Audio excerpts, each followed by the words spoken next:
पश्चिम बंगाल में हिंदुओं पर आई आंच तो गुस्से से लाल हो गए मिथुन चक्रवर्ती।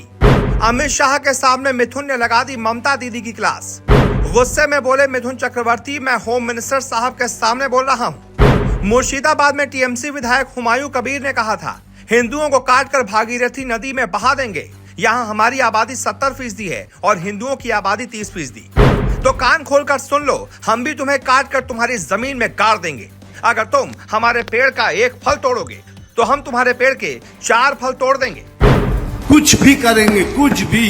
अगर आप हमारे झाड़ का एक फल तोड़ोगे तो हम आपके झाड़ का 4 फल तोड़ देंगे। जी, बंगाल में माहौल गर्माता जा रहा है। बयानों की धार लगातार बढ़ती जा रही है, तीखी होती जा रही है और अब तो बात काटने पर उतर आई है। दरअसल पश्चिम बंगाल में 2026 में विधानसभा चुनाव होने हैं, लेकिन राजनीति अभी से गर्मा गई है। बीजेपी नेता और फिल्म अभिनेता मिथुन चक्रवर्ती ने 28 अक्टूबर को एक ऐसा बयान दिया है जिससे पूरे पश्चिम बंगाल में तनाव की स्थिति पैदा हो गई है। मिथुन चक्रवर्ती ने अपने बयान में कहा कि एक नेता कहता है कि 70% मुस्लिम और 30% हिंदू हैं और वो उन्हें काटकर भागीरथी नदी में फेंक देगा। मुझे लगा कि मुख्यमंत्री ममता बनर्जी कुछ कहेंगी, उन्होंने नहीं कहा, इसलिए अब मैं कह रहा हूँ, हम उन्हें काट देंगे और जमीन में दफना देंगे। मिथुन चक्रवर्ती ने जब ये बयान दिया उस वक्त उनके साथ मंच पर केंद्रीय गृह मंत्री अमित शाह भी मौजूद थे। दरअसल मिथुन चक्रवर्ती ने यह बयान तृणमूल कांग्रेस के नेता हुमायूं कबीर के लोकसभा चुनाव से पहले दिए गए बयान पर दिया था। तृणमूल कांग्रेस के नेता हुमायूं कबीर ने धार्मिक आधार पर प्रतिद्वंदी पार्टी कार्यकर्ताओं को धमकाया था और चुनाव आयोग ने उनकी निंदा की थी।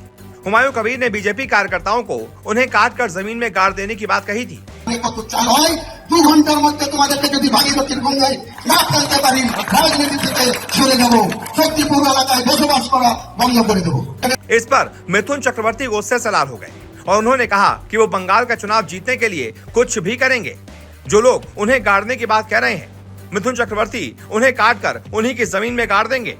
सोचिए, जब राजनीति काटने गाड़ने पर उतर आए, इसका मतलब स्तर कोई नहीं रह गया है। बंगाल में बहुत ज्यादा बुरी स्थिति है। भारतीय जनता पार्टी किसी भी कीमत पर सत्ता हासिल करना चाहती है और ममता बनर्जी के जंगल राज से बंगाल को मुक्ति दिलाना चाहती है। तो दूसरी तरफ ममता बनर्जी के नेता किसी भी कीमत पर सत्ता छोड़ने को तैयार नहीं है। ममता दीदी भी लगातार घिर रही हैं। आरजी कर मामले पर भी लगातार उन्हें घेरा जा रहा है। चौतरफा इस्तीफे की मांग हो रही है। बंगाल में लगातार स्थितियां बिगड़ती जा रही हैं, लेकिन उसके बावजूद वार पलटवार का सिलसिला जारी है। सियासी बयानबाजी की धार और ज्यादा तेज होती जा रही है। और सोचिए, अभी तो चुनाव में लगभग 2 साल हैं, अभी से काटने और गाड़ने तक के बयान दिए जा रहे हैं। जब ये चुनाव नजदीक आएगा उस वक्त क्या ही स्थिति होगी, आप खुद अंदाजा लगा सकते हैं। कुछ भी करेंगे, कुछ भी।